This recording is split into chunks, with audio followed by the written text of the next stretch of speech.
জাতীয় পরিচয়পত্র সেবার নামে কোটি টাকা ঘুষ লেনদেনের তথ্যে নির্বাচন কমিশনে অভিযান পরিচালনা করছে দুর্নীতি দমন কমিশন। এ নিয়ে বিস্তারিত জানাতে আগারগাঁও থেকে আমাদের সাথে যোগ দিচ্ছেন সহকর্মী আনোয়ার সাদাত নূর। আনোয়ার সাদাত, নির্বাচন কমিশনে দুর্নীতি দমন কমিশন কখন থেকে অভিযান পরিচালনা করছে আর ঠিক কিসের ভিত্তিতে এই অভিযান পরিচালিত হচ্ছে?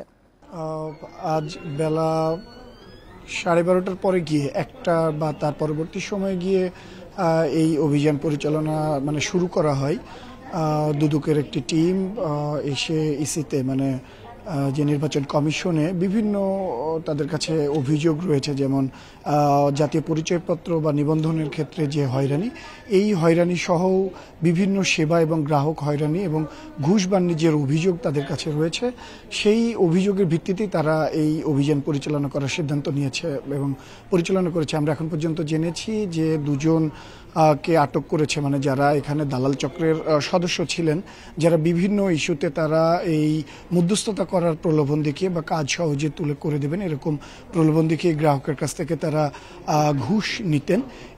এই অভিযোগ দেখিয়ে দুজনকে এখানে এখন পর্যন্ত আটক করা হয়েছে বলে আমরা জেনেছি। তবে এই অভিযান বিষয়ে কথা বলছিলেন যে দুদকের উপ সহকারী পরিচালক আসিফ আল মাহমুদ, তিনি নিবন্ধনের যিনি এখানে পরিচালক আছেন এনআইডি অনুলিপি বিভাগের, সেই পরিচালকের সাথে এখন পর্যন্ত তিনি কথা বলছিলেন যে আসলে সমস্যাটি কোথায় বা তাদের অভিযোগের জায়গাটি কোথায়, কেন কোত্থেকে তারা অভিযোগ পেয়েছেন এবং কি বিষয়ে কথা বলবেন।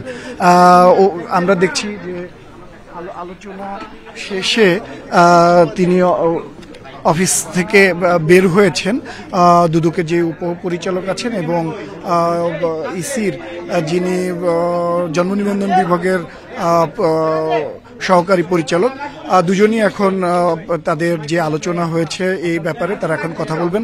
আমরা সরাসরি চলে যাচ্ছি সেখানে, তারা কি আসলে বলতে চান। আসলে হয়তো তারা অভিযান বিষয়ে কথা বলবেন যে এই অভিযানটি কেন তারা যে তথ্য পেয়েছিল এর আগে কিন্তু দুদক কর্তৃপক্ষ দাবি করেছিলেন যে তারা গোপনে এর আগে এসে রেকি করে গেছেন এবং তাদের যে অভিযোগ সে ব্যাপারটি তারা অনেকটাই সত্যতা পেয়েছেন বলেই কিন্তু তারা এই অভিযানে এসেছেন। এবং এর আগেও আমরা দেখেছি যে দুদক কিন্তু ছদ্মবেশে এর আগেও গত 2 দিনে কয়েকটি অভিযান করেছেন। গতকালকে যেমন একটি রেজিস্ট্রার অফিসে, ভূমি অফিসে গিয়েছিলেন তারা, তাদের কাছে যে অভিযোগ সেই অভিযোগের প্রেক্ষিতে, আজকেও কিন্তু সেই অভিযোগের প্রেক্ষিতেই ইসিতে এসেছেন এবং তারা তাদের যে সুনির্দিষ্ট অভিযোগ সেই সুনির্দিষ্ট অভিযোগের আসলে সত্যতা খোঁজার চেষ্টা করেছেন। এতক্ষণ তারা আলোচনা করেছিলেন, এখন তারা যে আলোচনা শেষে যে সিদ্ধান্ত বা আলোচনা হলো সেটি তারা জানাবেন। আমরা সরাসরি চলে যাচ্ছি সেখানে। আমি যেটুকু জানতে পেরেছি সেটা হচ্ছে আপনার যুগান্তর পত্রিকায় আপনার 22 নভেম্বর 2024 ঘুষ লেনদেনের বিশাল নেটওয়ার্ক ইসিতে, এরকম একটি সংবাদের পরিপ্রেক্ষিতে ওনাদের কৌশলে, দুদকের যে কৌশল থেকে সেই কৌশলে একটি টিম পাঠিয়েছিল। ওই টিম আজকে সকালে এসেছিল এবং তারা আমাদের এই নির্বাচন কমিশন সচিবালয়ের চতুর্দিকে তারা তাদের মতো করে তাদের অবজারভেশনগুলো তারা পড়ে এবং তারা তদন্ত করে বা রেকি করে, যেভাবেই বলি আমরা, করার পরে তারা 2 জন লোককে ধরতে পারে যারা আমাদের অফিসের কেউ না এবং তারা হচ্ছে দালাল প্রকৃতির বলে আমরা এখন পর্যন্ত জানতে পেরেছি। তো তাদেরকে তারা আটক করে। তারপরে যেহেতু তারা দুদক থেকে এসেছে আমাদের সাথে কথা বলতে চাই, তখন আমি তাদের সাথে কথা বলি। তো কথা বলে আমি যে বিষয়গুলো জানতে পেরেছি যে ওই 2টি ছেলে তাদের মোবাইল থেকে আরও 2 জনের সাথে যোগাযোগ করেছে, যেই 2 জনের একজনের মোবাইল ইতিমধ্যেই বন্ধ হয়ে গেছে আর আরেকজনের মোবাইলটা সে রেখেই দৌড় দিয়ে পালিয়ে গেছে। ওই মোবাইল থেকে আমরা এখন চেষ্টা করছি যে আমাদের ভিতরের কারা এটার সাথে জড়িত। এটা হচ্ছে একটা ঘটনা। আর একটা ঘটনা হচ্ছে আমাদের